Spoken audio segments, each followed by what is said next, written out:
Hello friends, வாங்க இன்றைக்கி நம்ம கொத்தவரங்காய் பருப்பு உசிலி எப்படி செய்கிறதுன்னு பார்க்கலாம். இதே மெத்தட்லேயே நீங்கள் கொத்தவரங்காய்க்கு பதிலாக பீன்ஸு இல்லைன்னா வாழைப்பூ எது வேணாலும் வச்சு செய்யலாம். கேரட், கேப்சிகம் இல்லைன்னா அவரைக்காய் வச்சு கூட நீங்கள் இந்த பருப்பு உசிலியே செய்யலாம். ஃபஸ்ட்டு கொத்தவரங்காயை வேக வைக்கிறதுக்கு இது மாதிரி ஒரு கடாயில் தேவையான அளவு தண்ணி ஆட் பண்ணிவிட்டு கட் பண்ணி வச்சுருங்க. கொத்தவங்காயை சேர்த்துட்டு 1/4 ஸ்பூன் மஞ்சத்தூளும் தேவையான அளவு உப்பும் சேர்த்து இதை நல்லா வேக வச்சிடலாம். நீங்கள் குக்கரில் சேர்த்து வேக வைக்கிற மாதிரி இருந்தால் ஒரு விசில் விட்டு எடுத்துக்கோங்க. நெக்ஸ்ட்டு அரைக்கிறதுக்கு நான் 50 கிராம் கடலைப்பருப்பு, துவரம்பருப்பு ரெண்டையும் சேர்த்து ஒரு 3 மணி நேரம் ஊற வச்சு எடுத்து வச்சுருக்கேன். உங்களுக்கு வேணும்னா நீங்கள் கடலைப்பருப்பு மட்டும் ஆட் பண்ணிக்கலாம், இல்லைனா துவரம்பருப்பு மட்டும் கூட சேர்த்துக்கலாம்.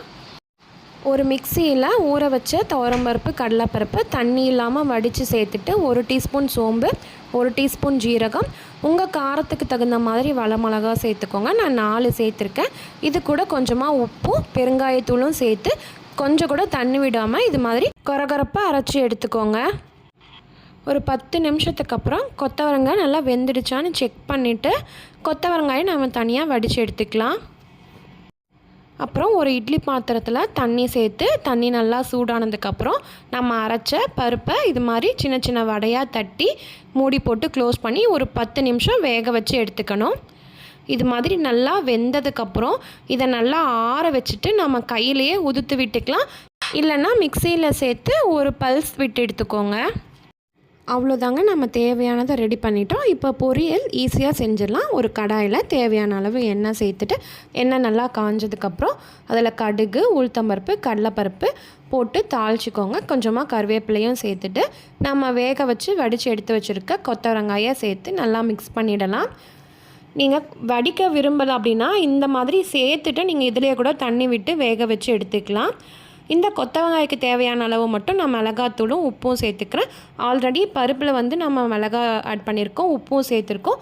ஸோ கொஞ்சமாக பார்த்து சேர்த்துக்கோங்க. உங்களுக்கு வேணும்னா நீங்கள் இப்போயே கூட கொஞ்சம் பெருங்காயத்தூள் சேர்த்துக்கலாம். இதை ஒரு 2-3 நிமிஷம் நல்லா நம்ம வதக்கி விட்டுறணும். ஒரு 2-3 நிமிஷம் கொத்தவரங்காய் நல்லா வதங்கினதுக்கப்புறம் நம்ம வேக வச்சு உதுத்து வச்சுருக்க பருப்பை இதில் சேர்த்துடலாம். இதை ஒரு 2 நிமிஷம் நல்லா நம்ம மிக்ஸ் பண்ணி விட்டுடலாம். யூஸ்வலாக இந்த கொத்தவரங்காய், பீன்ஸ் இதெல்லாமே குழந்தைங்க சாப்பிட மாட்டாங்க. இது மாதிரி செஞ்சு கொடுங்க, எல்லா குழந்தைங்களுமே சூப்பராக விரும்பி சாப்பிடுவாங்க. நீங்கள் டேஸ்ட் பண்ணி பார்த்துட்டு உப்பு ஏதாவது வேணும்னா கூட இந்த ஸ்டேஜில் கொஞ்சமாக ஆட் பண்ணிக்கோங்க. இப்போ நாம் துருவி வச்சுருக்க தேங்காவை ஆட் பண்ணிக்கலாம். ஒரு 2 ஸ்பூன் தேங்காய் துருவல் சேர்த்துட்டு இதையும் ஒரு 2 நிமிஷம் நல்லா நம்ம மிக்ஸ் பண்ணி விட்டுறணும். நான் தாளிக்கும் போது வெங்காயம் எதுவும் ஆட் பண்ணலை, தேவைப்படாது. உங்களுக்கு வேணும்னா நீங்கள் தாளிக்கும் போது வெங்காயம் கட் பண்ணி ஆட் பண்ணி கூட தாளிச்சிக்கலாம்.